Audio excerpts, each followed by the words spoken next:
Hi, I'm Justin Conway. I'm an Excel expert, and I'm going to walk you through the steps necessary to remove a function out of Excel.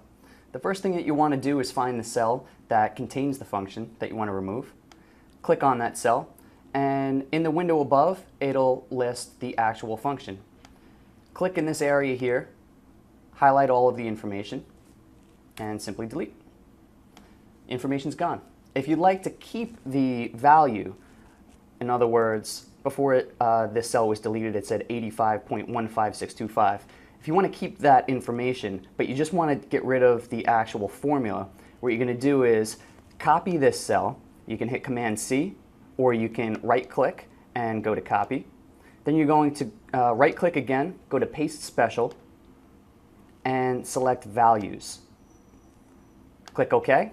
And now, as you can see, the formula is gone out of this bar, and it's just the value. You can edit this value without having to worry about any formula in the way. That's how to remove a formula out of Excel. My name is Justin Conway. Thanks.